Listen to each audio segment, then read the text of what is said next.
قال الله سبحانه وتعالى بسم الله الرحمن الرحيم والذي أنزل سكينة في قلوب المؤمنين ليزدادوا إيمانا مع إيمانهم ولله جنود السماوات والأرض وكان الله عليما حكيما.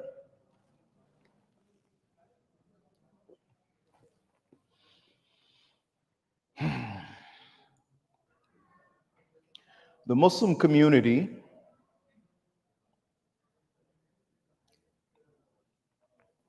has a tremendous responsibility living in America. Any Muslim community that is living in a non-Muslim environment has a tremendous responsibility. Why is it so tremendous?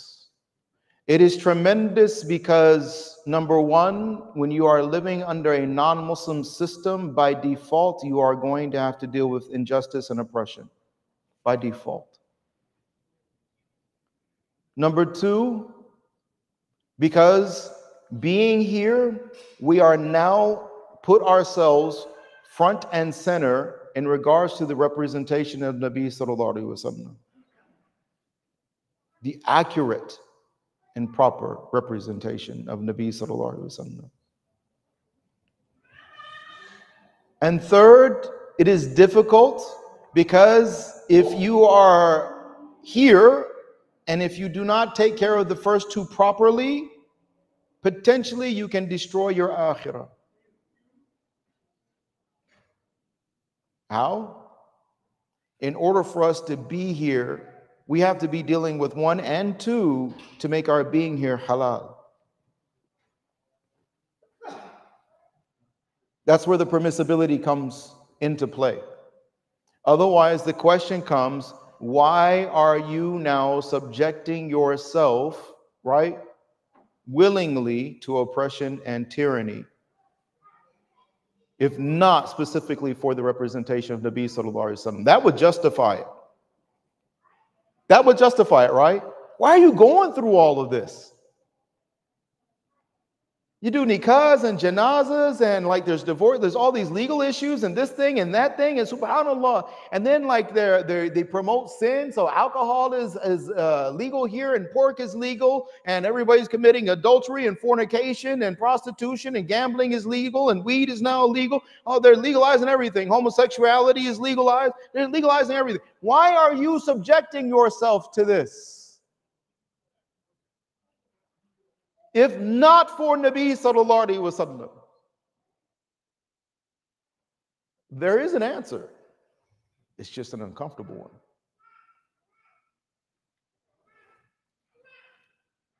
It's about the dunya.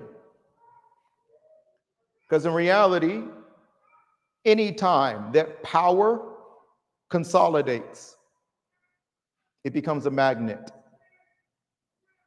You'll also see it in our history as well. Power has become consolidated. Power and wealth have become consolidated in America.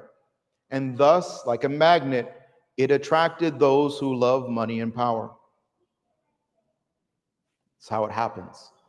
The same thing happened in the Muslim world. If you want to understand like what happened to Muslims, it was this.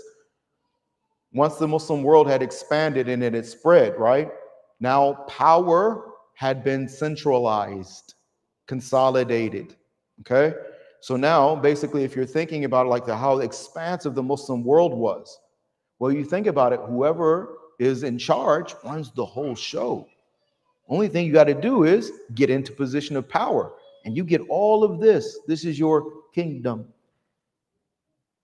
So now all the plotting and the scheming and all the antics, okay, of the power hungry, the people who are selfishly in love with this dunya.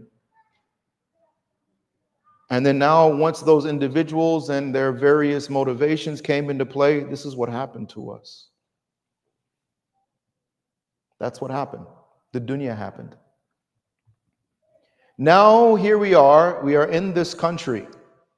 And the situation here has, not just here, has devolved, not evolved, devolved. The situation around the globe is devolving To the extent that you like, remember COVID, you're watching the news every day to find out what the heck are they going to say next, right? Now you watch the news, what's getting ready to happen next, right? So now here we are in this country during an election, a hotly contested election, arguably the most important election in the history of this country, arguably. Why? Because at no time will you look and see that now, with the exception of maybe the Civil War itself, that period where things were so polemic, issues were so polemic. So now it's all like you got this extreme, you got that extreme, and then you got the victims in the middle, basically, right? So now the question is as Muslims, what do we do in this situation? Like, people are becoming more violent. They're actually gearing up and arming up. People are like storing food away. The government is passing new laws and executive directives and this and that and the other. Like you're talking about the military here and things that technically aren't supposed to be able to happen between the government and the populace have now been legalized. All of these things have happened. Yes, there's a directive now that now that the United States military, if the state calls the United States military to come in, the United States military can come into your state and into your streets. And they have authorized the use of lethal force. Okay? Here it is. So now you got extremes, which, by the way, like anytime you're dealing with any extremist, you can't trust them. They're unpredictable. They're chaotic in nature. You never know what they're going to do. Just look. So now we have two groups, two sides. You can't trust either one of them. And you're with a group of, it's not just Muslims. There's non-Muslims there too, in the middle of like, I don't want this and I don't want that. So now it's a matter of what do you do in this situation? Two things. Number one, you are obligated to make sure to keep your family and your community safe. You are obligated. Why is it an obligation? Because you decided to live here in non-Muslim lands. If you were living in Muslim lands, then the government would be obligated. There would be an entire system in place that would protect you and your family. If you would decide to like serve, right, as whether it's a police officer or a judge, or that's what they call civil servants, right? Public service. That would be your choice. Okay? As long as somebody does it. Fard kifaya.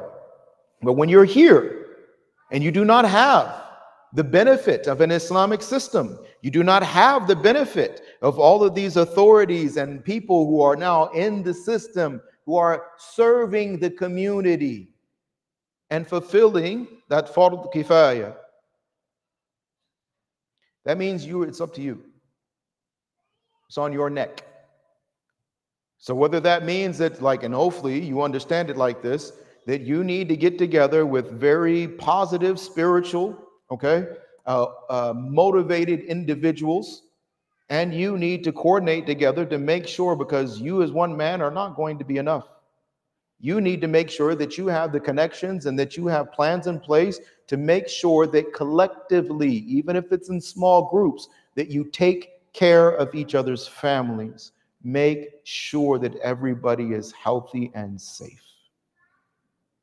And if it comes out that there are non-Muslims, neighbors, and they need help and they need security, guess what?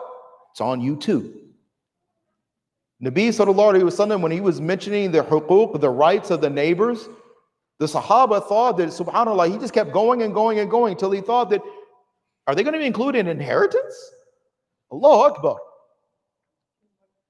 So this is not like we're not just talking about like, we only love Muslims and we hate everybody else. This is not that type of thing. That's not how a Muslim is supposed to be.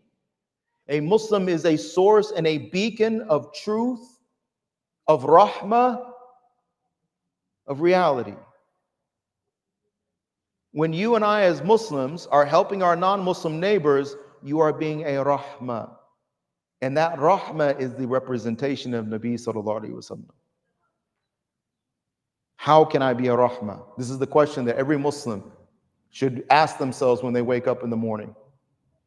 How can I be a rahmah to Allah's creation today?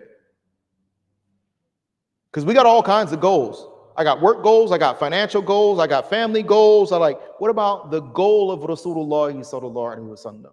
What about that one? Because a lot of times it gets ignored because that one doesn't allow any selfishness. It just doesn't allow it. So the selfish find themselves disregarding it. They have their excuses. It sounds good to them. It won't work on Yawm al-Qiyamah, but right now it sounds good to them. That's fine. May Allah subhanahu wa ta'ala give all of us hidayah. But you and I, hopefully we are of the understanding that yes, I am supposed to be an extension of the rahmah that is rahmatun lil alameen. That is who I'm supposed to be as the ummati of Muhammad sallallahu alaihi wasallam. Right? So now, protecting your family, keeping them safe. What's the second thing though? As an extension of that rahmah, our responsibility as Muslims, if you want to go vote, fine, go vote. What are you going to vote for? Who are you going to vote for? If you're voting based on issues, do you even know the Islamic position on those issues? If not, what are you trying to say? What are you trying to do? Who are you supporting and why? What was the basis of the underpinnings of your thinking that led you to a conclusion without your Islam? And then what part of you felt comfortable having a conclusion without Islam? But it's my opinion. Exactly. You stay with your opinion and I'll stay with my Allah and His Messenger alayhi salatu wasalam. So you keep your opinion. You keep your opinion because here's the thing. Our responsibility in the representation of Nabi sallallahu alaihi wasallam is to choose the candidate, if you're going to vote, that is going to either one of two things: lower sin or at least stagnate it.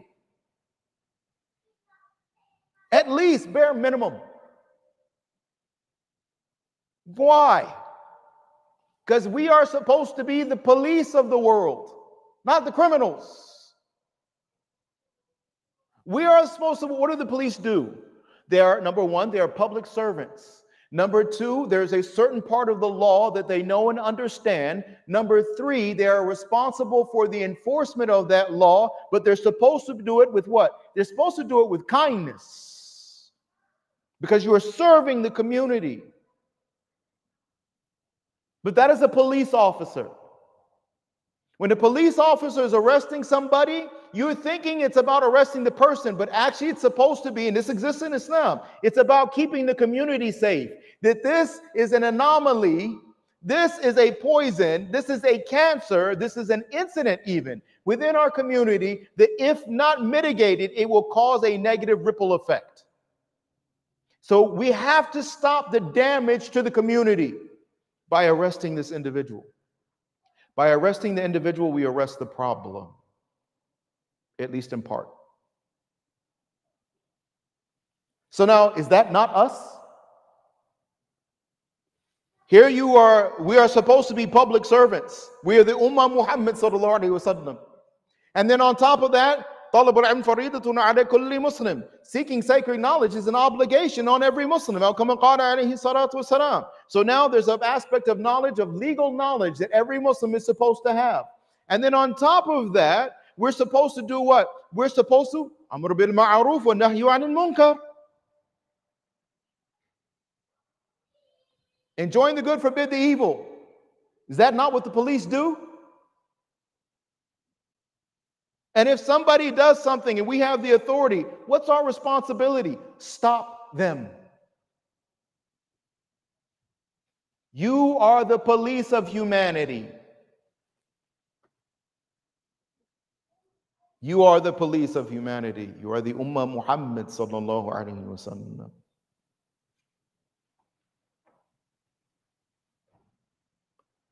So now what happens when the police are the criminals? What happens when the police lack that kindness? What happens to the community? What happens to the society? You see this. So now, on a minor level, when you're voting, do your part. Know as far as like, what are we trying to like? Anybody who's for major sins, you have to X them out. If you got two people who are for major sins, promoting major sins, then now this is where you need to understand which one are the most ashad, which ones are the most severe in the sight of Allah subhanahu wa ta'ala.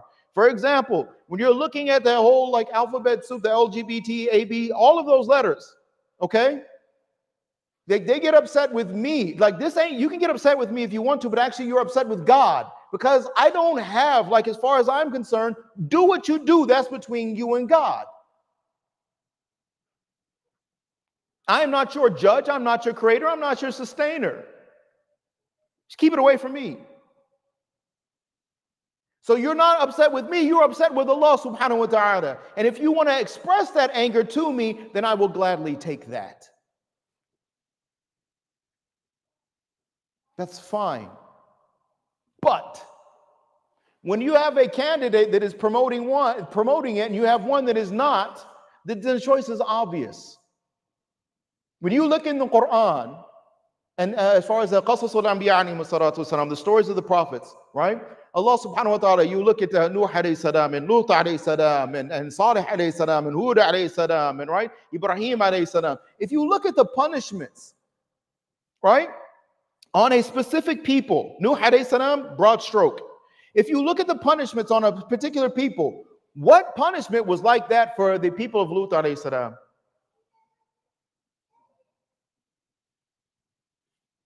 Three different. I mean, think about it. An angel flips your whole place over, upside down, with the tip of a wing. We're not talking about natural disasters here. Allah subhanahu wa ta'ala says now they are guilty, those people, because you introduced this sickness into the genetics, into the DNA of the human being. From this point on, you are now responsible for everybody who does it. So now those people of Lut, everybody who commits that act now, they will share a portion of the punishment. The same way Qabil, for killing his brother Habil, he now shares a portion of every murder from that point, the very first one, until Yawm al-Qiyamah. That's how severe it is. Murder is severe. What's also severe? Homosexuality. This is not about personal preference.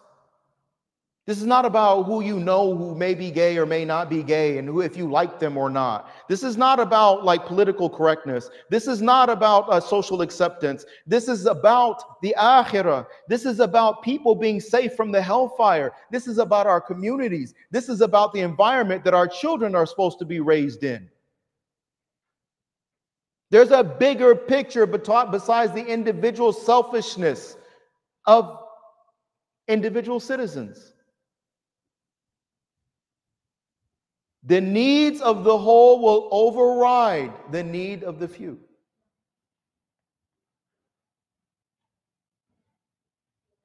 So now, know the sins, know who is supporting what sin, and vote for the one who is not supporting as much sin. Very simple. Very simple. Especially for those who came and they're asking me, like, I want to vote, but I don't like either one of them. Like, what do I do? And here's your answer. MashaAllah. So appreciative. May Allah bless them for their part that they're playing. MashaAllah. No problem. Okay? Now, if things go sideways, they're already starting to a large degree. You can say, like, starting. I think we, like, like we can't even see the crossroads from here anymore. Like, we took that turn and we're moving down the road. Fine, whatever it is. whatever it happens to be. Please, please be conscious of what's going on around you. Have a degree of not just self-awareness, but situational awareness. It requires both. It's so disturbing a lot of times, especially Muslims that live in major metropolitan areas, because Muslims, the same way, it's beautiful, it's ajib and beautiful, jameel. You'll find that it's not, because I just recently, this past summer, fall, excuse me, alhamdulillah, I was with a scholar and brothers in Tennessee. And then we also spent some time in Kentucky with another group of brothers, mashallah. And as you're engaging with the Muslim community and the communities down there, both Muslim and non-Muslim, you see such a huge difference. I mean, huge difference. At first I was thinking, like, okay, like, you got the city people and like Muslims, they generally, they tend to settle in major metropolitan areas, and, and now you see the effect and like completely oblivious, just oblivious. The stuff that's not really that important, they make it like they hyper sensationalize it, right? Put a huge spotlight on it. The stuff that is critically important, it's like, we're going to hide that in a closet, and hide it from the light of day. But I was thinking like, okay, these city Muslims need to see like non-Muslims outside of cities so they can understand that like most of the country is not like what you're seeing in Chicago. Like if you think the rest of this country is like in Chicago, you are sorely and sadly mistaken. You don't even have to drive far. Just like basically pick a direction and go 1 hour, isn't it? Pick a direction, hour and a half tops. But here's the thing.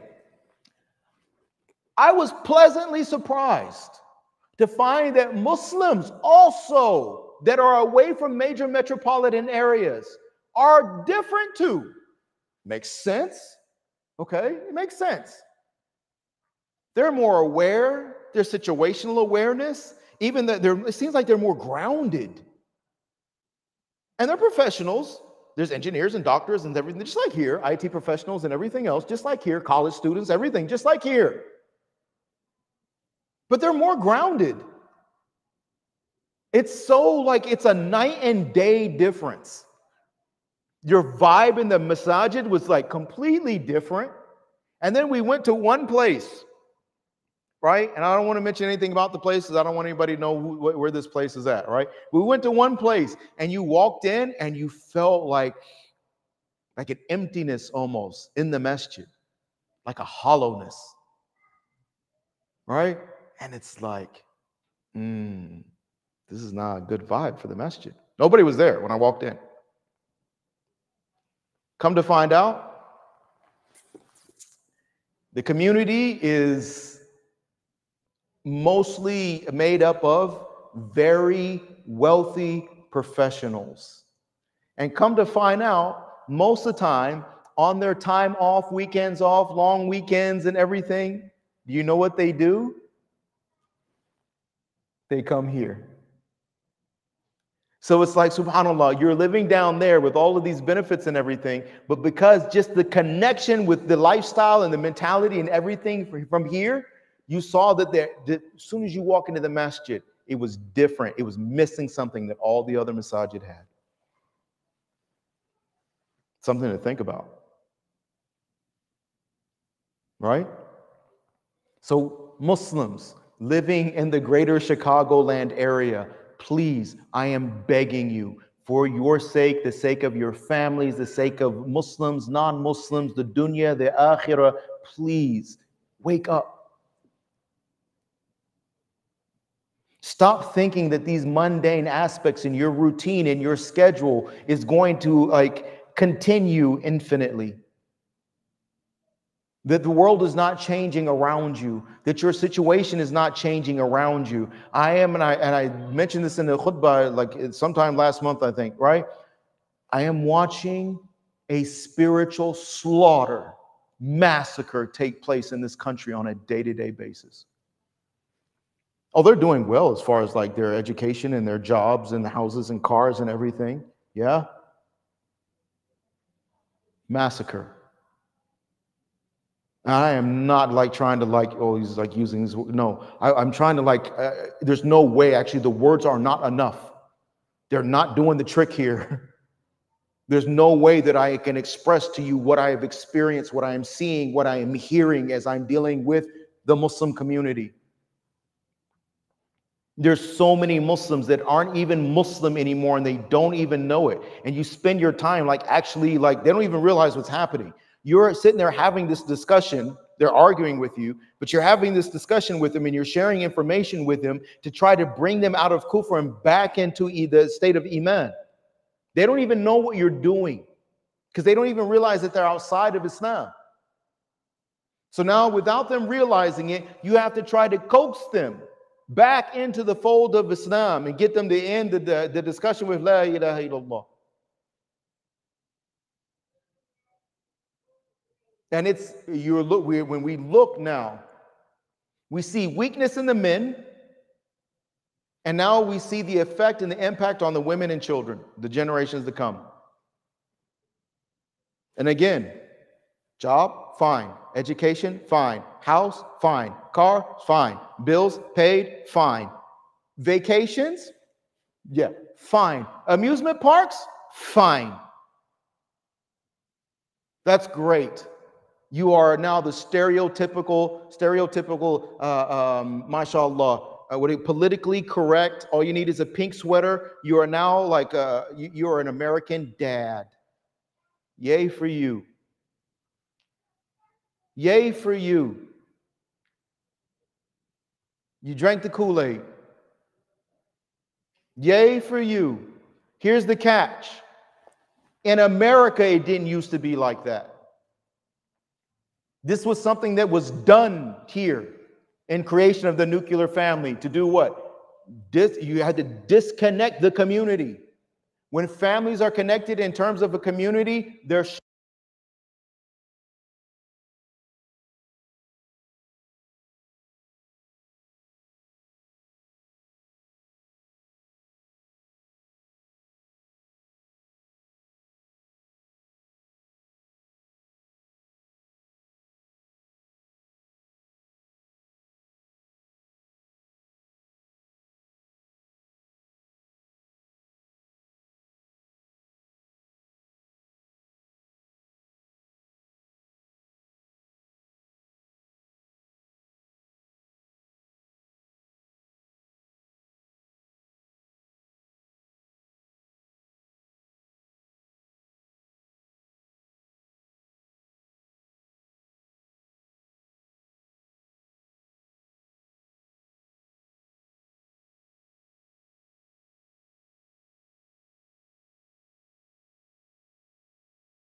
you watch on YouTube? Like, what shape do you watch? Shaker good. I know that. Okay, and the second question is, who's your favorite client? I can't even, other than the question of, tell us about how you get into Islam. Okay? Like, these, like, that's the top. Like, nobody asks that question. Like, that is, like, far and above, like, the most asked question. But these other two, they're like, okay, here's my answer. To the first one, nobody you're probably familiar with. All the people that I spend time with, all the ulama that I spend time with, are all dead for the most part. I love sitting with Suyuti or Ghazali or this Junayd al-Baghdadi, Hassan al-Basri, Jahid, وكذا وكذا رحمهم الله, all of them. This is who I sit with. And if you're thinking like, but it's not that, no, you don't get it. You're thinking like, most of that stuff is fake, okay? It's because it's kind of like when people act how they act because they know they're on TV, all right? So everybody's got their persona. They're trying to like project something, blah, blah, blah. When you're reading these books, these classical texts from these ulama, these giants in our deen, their personalities are also there. And the way they write, the style that they write, the words that they choose, right? Their personalities, you get a feel for their personalities. You actually you feel like you're getting to know them. You almost feel kind of shy because it's like I get to know you, but you don't really get to know me. And then you make dua, oh Allah, like put us together in Jannah so we can really get to know each other. Brother, when you have that, what the heck do I need YouTube for? I know that these people are approved of by Allah because the acceptance is in. Allah has been using them for khair for centuries. Do you have that guarantee from these people on YouTube today? How do you know they're right?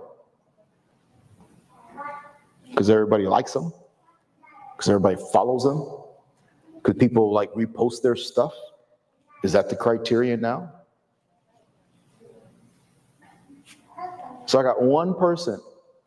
It looks like he's going to prove me wrong, that there is a benefit to this stuff.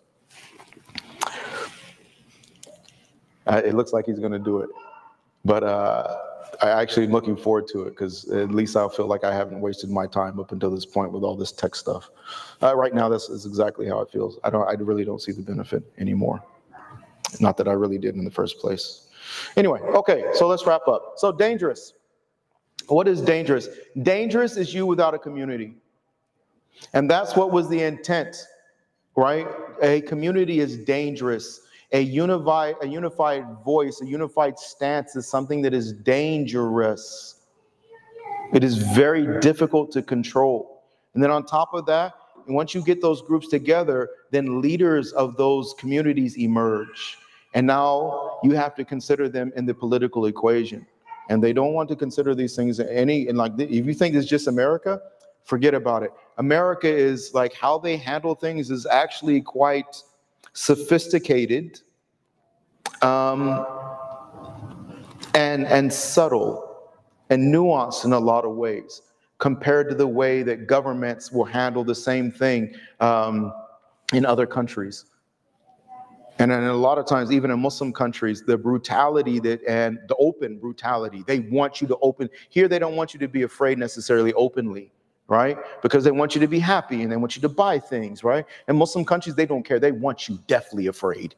They want you scared to go to the masjid, scared to grow your beard, scared to make salat 5 times a day, right? Scared to show your Islam, scared to represent Nabi sallallahu alaihi wasallam. That's the situation. So if you're thinking like this is just the things that Americans or non-Muslims are doing, no. These are the things that people who have power and want to keep power and want that power to grow. This is them. It doesn't matter what they profess to believe in. It's all rooted and based in selfishness. That's dangerous. Okay? What's dangerous? Community. But you don't have a choice. Because for the same reasons that they fear it, it's the same reasons that you and I need it. Because we can't do it on our own, especially in a non-Muslim environment. We have to bond and band together on the common platform of Islam. The objectivity of Islam has to be the core of our community and the focus of our efforts, not the subjective human experience of the individual. Because that's why the masjid is empty now.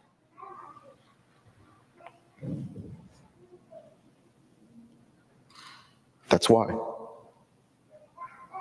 They come to make their individual salah. Not community. When you come to the masjid, we talked about it. We did a program. The main thing about coming to the masjid is what? I am part of the ummah. I have something that I have to give to the ummah. We come to the masjid to give, not to take. But if I'm selfish and I'm individualistic, then it's all about like, I come here, I have expectations, there are things I'm supposed to get, and as long as I get those things, I'll be happy and I'll leave. If I don't get those things, I'm still gonna leave, but I'll complain before I go. And then if you ask me, what am I going to do? Because a lot of people come with, I was talking to the brother this week and I said, most of the time people come to people like me and they only like three things: kind words, complaints about anything and everything, all things, and criticism. Okay? If you want to add one in there, idea fairies. They show up all the time. Oh, I got an idea. You should do this and you should do that. And like, you ever think about doing this and you should do this? It would be great. I got a great idea if you did this and like this and like, oh, mashallah. And now I am completely done with it. I am only now I got two, like, how much time are you willing to give and how much money are you willing to spend? Because if you can't answer those two questions appropriately, then this conversation is over.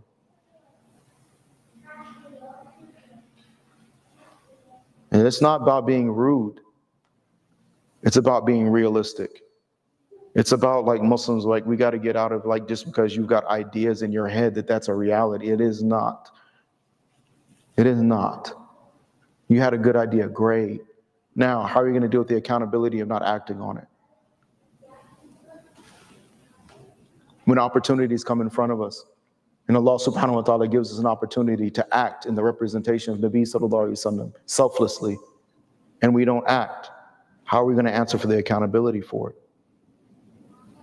How do we go stand in front of Allah and say, well, I was just looking out for me? Okay. I was only worried about me and my family. Well, why you disconnect yourself from the ummah? So then if that person doesn't fall under the umbrella of the rahmah of Allah that he's shedding on the ummah, then like there's a justification for that. You didn't want to be a part of the ummah. You wanted to just do your own thing with your own family, as if like Islam was like a little special thing just for you and yours. But if you're Muslim, by default, you believe in the concept of ummah. And you should appreciate ummah. You should love the ummah. You should want well and wish well for the ummah. And that includes protect the ummah. Protect their hearts, protect their minds, protect their wealth, protect their property. Women, children, elderly, the sick and unable, your neighbors who may need help. This is what being a Muslim is. So my final question for you to think about on the way out of here is this. Are you prepared to do that? Physically, mentally, spiritually. Are you prepared to do that? If not, why not? If not, what are you going to do about it now? If not, come talk to me, inshallah. It's all fixable. It's the beauty of Islam. Once the problem is diagnosed, Islam presents a solution. The only thing that's left for you and I to do is apply the solution. Problem solved. Difficulty only comes in. We don't want to diagnose the problem. We don't want that solution. And we don't want to take the energy and go through the sacrifice that it takes to implement the solution. So not most of the time, all of the time, the issue is not Islam. The issue is what? It's you and I. Islam is perfect. It is complete. There is nothing else that you need. But you got to live that to believe that. You have to experience that to truly believe that. All right? With that, Allah subhanahu wa ta'ala said, the ayah read in the beginning, Allah subhanahu wa ta'ala says that He is the one who sent Sakina in the hearts of the believers to increase their iman upon their iman. لِيَزْدَادُوا إِيمَانًا مَعَ إِيمَانِهِمْ. Do you feel Sakina? If not, why not? Do you feel at peace inside? Do you feel tranquil inside? What were they doing to get this from Allah? They were following Nabi sallallahu alaihi wasallam even when it didn't make sense. Badr made no sense, did it? Did Badr make sense? No. Intellectually, from a military perspective, Badr made zero sense. I am telling you, zero, none. There's no way somebody in their right mind be like, you know what we need to do right now? Fight in these conditions. What is that, suicide? What are you trying to do here? Like, what the heck is all that about? You want us all dead? You working for the enemy? No, it made no sense. But they went anyway. They trusted Allah and His Rasul sallallahu alaihi wasallam. And what did they get in return? Sakina. To what degree? You're talking about Sakina. Imagine you're on the battlefield, you're outnumbered, and you're probably like, you're thinking like, I'm not even going to see my wife and kids, my family, my job, my house, like none of that, no more. You have to understand, like when they walk, this is not like going to like work on a project that you might quit or like finish it or not. Like, no, they were going out to potentially die.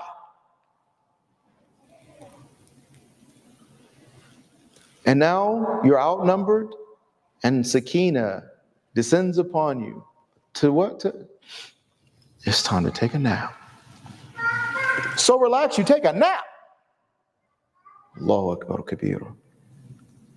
But Allah did what too? Increase their iman upon their iman.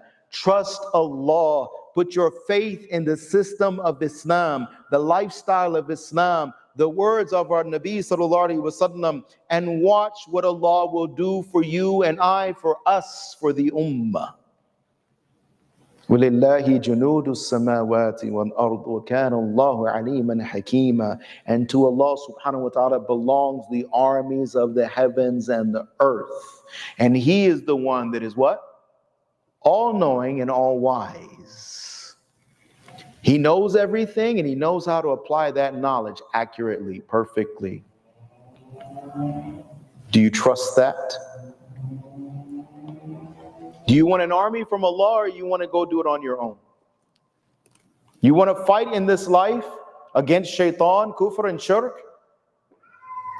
With the malaika on your left and on your right, in front of you, behind you, above you? Do you want to, or do you want to go do it on your own?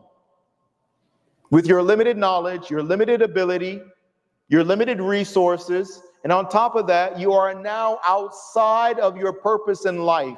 So now the anger of Allah, so now you got to try to deal with it on your own, with all those limitations. And at the same time, Allah is angry with you. Good luck with that. Because no matter how well you may happen to do, you still have to die and go answer for it.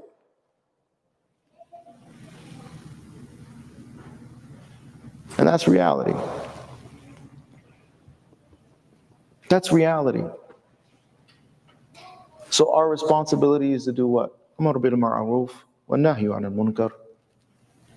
Be the representatives of Nabi sallallahu alaihi wasallam as an ummah, not as an individual. The individual only becomes special because of the ummah. Do you not see it? The individual only becomes special because of the ummah.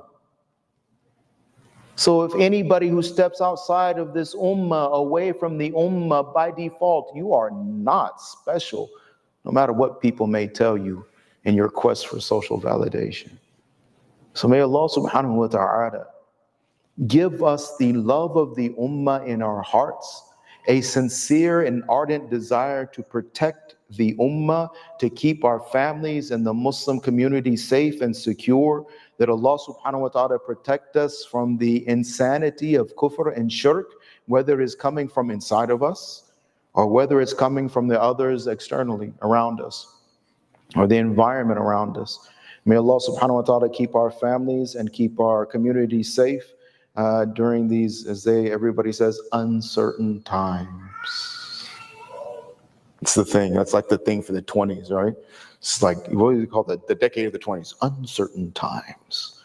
All right? I think the kids, X generation, Z generation, blah, blah, blah, because they ran out of alphabets, I think, right? They got to go backwards now. So now it's like, we're going to call this the uncertain generation.